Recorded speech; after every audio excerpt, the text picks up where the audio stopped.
Alors, c'est comment? Pour commencer, on va tous faire ça. Vous savez comment ça se passe? On va faire ça s'il vous plaît, ça ne vous coûte rien, ça nous fait du bien. On va faire ça pour commencer avec grand plaisir. Merci. Vous êtes là pour la première fois. Merci infiniment de faire partie de ce mouvement de grandeur. Soyez souscrits, c'est toujours avec beaucoup de plaisir. Okay. Aujourd'hui, encore une fois, on parle d'un sujet très intéressant. Nous sommes au Niger, encore une fois. Le Niger a commencé à chasser les militaires français. Oui. Deuxième chose, le Nigeria apprête ses militaires pour aller attaquer le Niger. Le Niger commence à chasser les militaires français. Le Nigeria commence à apprêter ses militaires pour aller attaquer le Niger. On va suivre rapidement ce que le gouvernement du Niger a à dire. On y va. Communiqué numéro 19. Face à l'attitude désinvolte et à la réaction de la France relativement à la situation interne qui prévaut dans notre pays, le Conseil national pour la sauvegarde de la patrie décide de dénoncer les accords de coopération dans le domaine de la sécurité et de la défense avec cet État. Notamment, l'accord du 19 février 1977 sur la coopération militaire technique, conformément à son article 12 et au préavis de 3 mois. 2. L'accord du 25 mai 2013 relatif au régime juridique de l'intervention des militaires français au Niger pour la sécurité au Sahel conformément à son point 7 et au préavis d'un mois. 3. L'accord du 19 juillet 2013 sur le statut des militaires français présents au Niger dans le cadre de l'intervention française pour la sécurité au Sahel conformément à son article 13 et au préavis de 6 mois. 4. L'arrangement technique du 2 janvier 2015 relatif au stationnement et aux activités du détachement interarmé français sur le territoire de la République du Niger conformément à son article 13 et au préavis de 30 jours. 5. Le protocole additionnel du 28 avril 2020 à l'accord du 25 mars 2013 relatif au régime juridique de l'intervention militaire française au Niger pour la sécurité au Sahel et à l'accord du 19 juillet 2013 sur le statut des militaires français présents au Niger dans le cadre de l'intervention française pour la sécurité au Sahel, déterminant le statut de détachement non français de la force Takuba, conformément à son article 4 et au préavis de 90 jours. Une correspondance diplomatique sera adressée à cet effet, fait à Niamey le 3 août 2023, signé le président du Conseil national pour la sauvegarde de la patrie.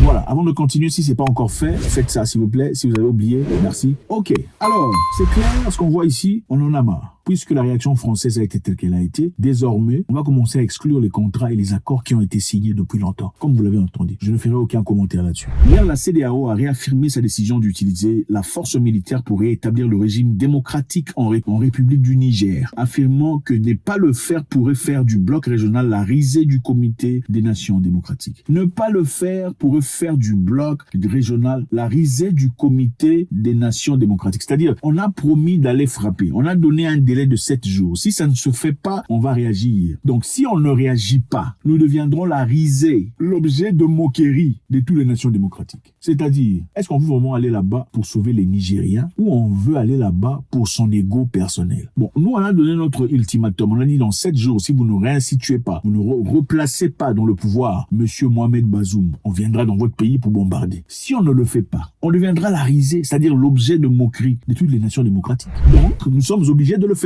par ego. Dans le même souffle, la hiérarchie militaire était dans une réunion des chefs de défense de la communauté économique de la CEDEAO au Nigeria. Lors de la réunion, les chefs d'état-major de défense, le Nigérian, le général Christopher Moussa, a appelé à une attention collective et à une réponse unie entre chefs de la défense de la CEDEAO pour restaurer la gouvernance démocratique au Niger. La directive a rassemblé des forces par le biais des états-majors de défense divulgués au public. C'est-à-dire tous les chefs d'état-major, tous les chefs des armées de chaque pays, les 15 pays de la CEDEAO, se sont mis ensemble pour discuter. Ils ont dit qu'il devrait avoir une réaction unie pour se faire respecter. Un document a été divulgué, donc un document a leaké, un document secret a été divulgué, qui a fait surface en ligne la nuit dernière, avait montré que l'ordre militaire, une instruction pour l'armée nigériane, la marine nigériane et l'armée de l'air nigériane. Donc un document qui parlait des effets préparatoires de l'armée nigériane, de la marine nigériane et de l'armée aérienne nigériane. L'armée nigériane a reçu pour instruction de rassembler 2 bataillons. On ne parle pas de la CEDEAO, on parle du Nigeria. L'armée nigériane seulement a reçu instruction de rassembler 2 bataillons. L'armée navale nigériane a reçu pour ordre assembler les services des bateaux spéciaux de la marine, tandis que la force aérienne nigériane devrait fournir une compagnie de régiment. Les troupes rassemblées ont reçu l'ordre de commencer les mouvements de plateforme vers l'un des États nord, en attendant les directives d'imposer la démocratie en République du Niger. Donc c'est à eux de venir imposer la démocratie dans la République du Niger. Moi, ça me dépasse. Il n'y a pas la démocratie dans leur pays, mais ils veulent venir imposer la démocratie chez les gens. Comme il y a un monsieur là qui est président quelque part, mais lui,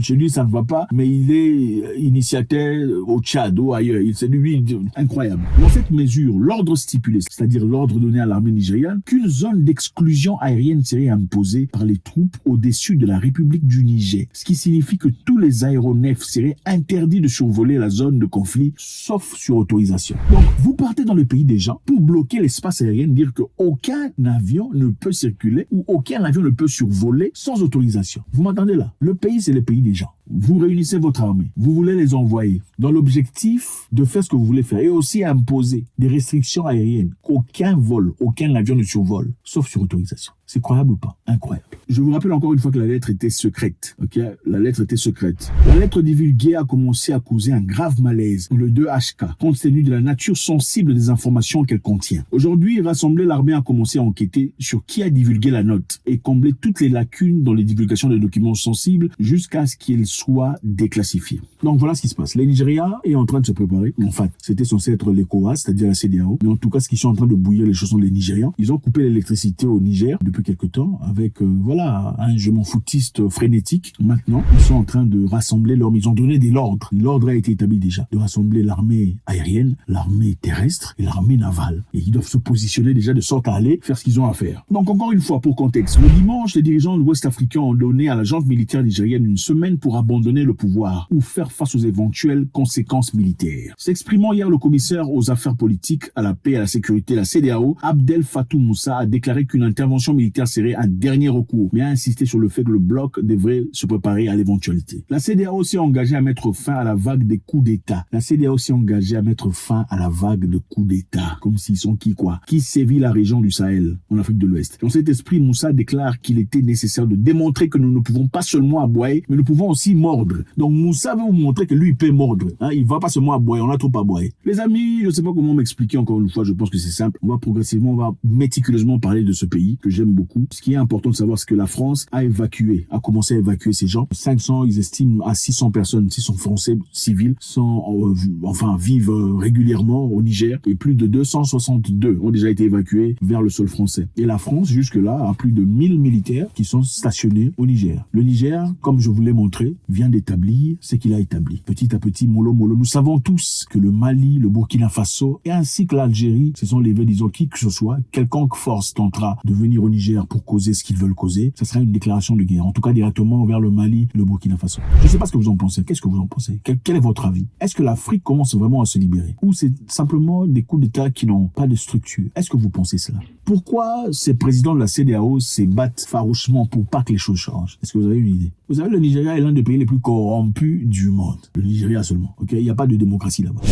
They started out peaceful and orderly, but Nigeria's elections have descended into disorder. Can you see what is happening now? They want to make sure they suppress others from voting. Protests against election officials.